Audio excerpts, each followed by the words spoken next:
Day 4 of the St Edmund Way starts off in the historic village of Lavenham and follows field edges past the first of many ancient moats along today's route.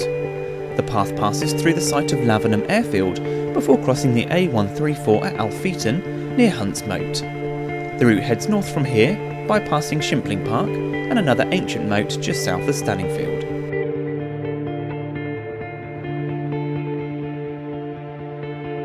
Crossing through the Rookwood Hall estate, the St Edmund Way soon joins the old railway line at Greatwell Neatham and crosses the A134 once more by Rushbrook Arms.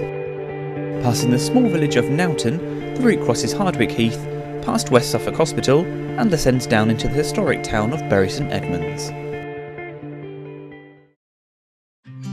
Lavenham is a beautiful and historic village, and it seems a shame to be heading away from its stunning timber-framed houses, but ahead promises plenty of history on today's walk, with the beautiful town of Bury St Edmunds at the end.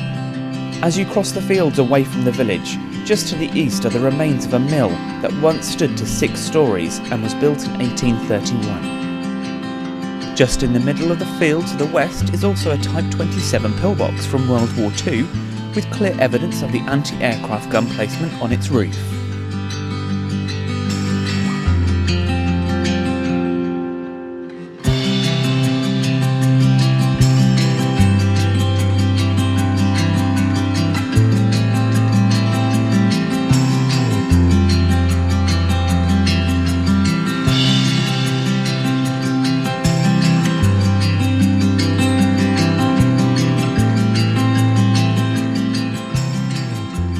The first of several moats is quickly reached as you progress away from the village.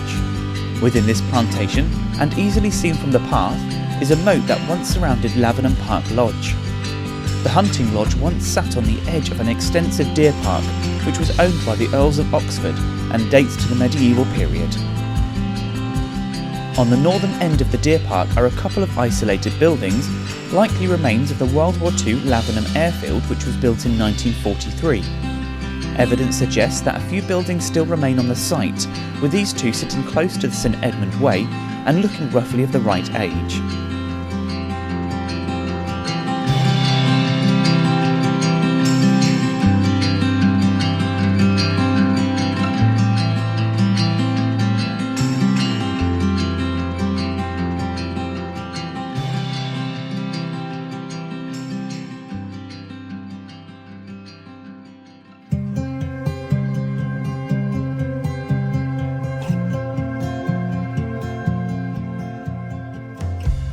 The village of Alpheaton is skirted, and with no pubs or shops, there's no need for a detour.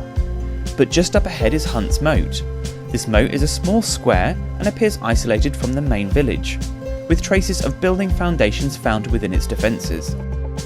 It's from this point that the route turns north and begins the long trek to Bury St Edmunds.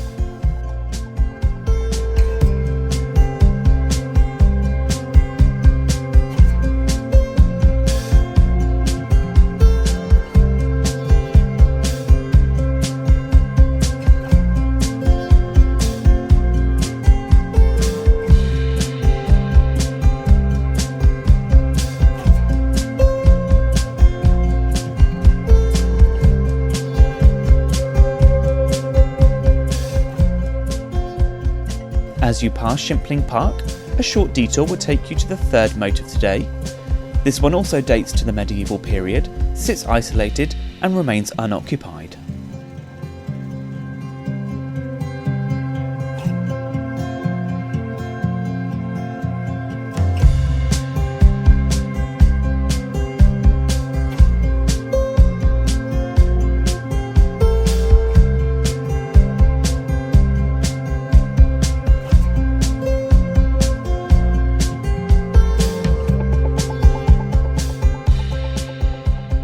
Just over a mile further ahead is the fourth and last moat seen on today's walk.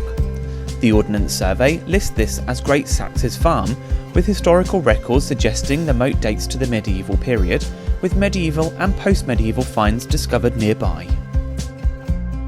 This beautiful church is the parish church of Stanningfield and dates as far back as the Norman period, and by far one of the oldest structures seen so far on today's walk.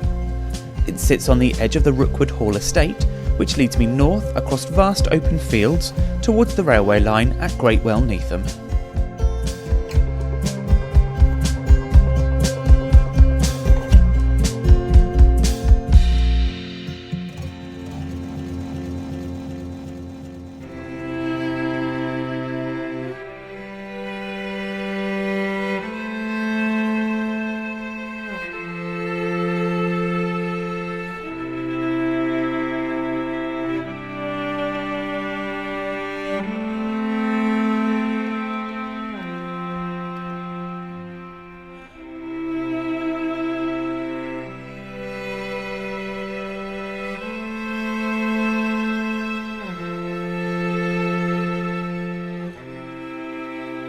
This is the same railway line that I followed on the previous day's walk, which links Sudbury to Long Melford and Lavenham and finally on to Bury St Edmunds.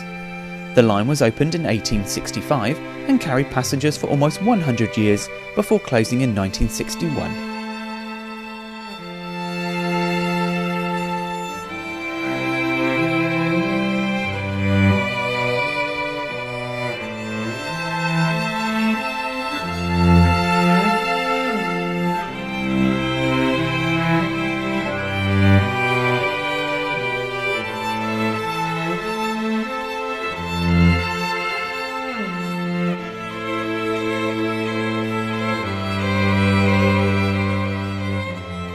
Heading off the railway line, the St Edmund Way passes the beautiful Rushbrook Arms, offering the perfect stop for some food or drinks before continuing the remaining 4.5 miles to Bury St Edmunds.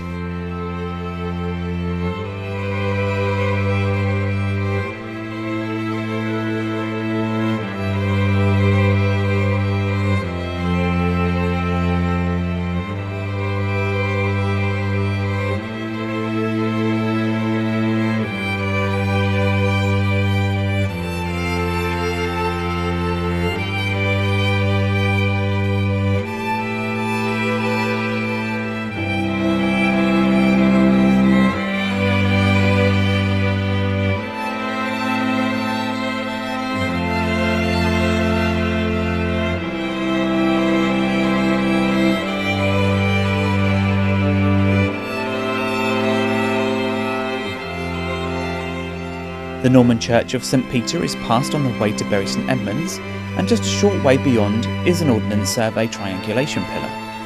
Marking a height of 84 metres above sea level, it's from here on that the route descends down into Hardwick Heath and to the town centre.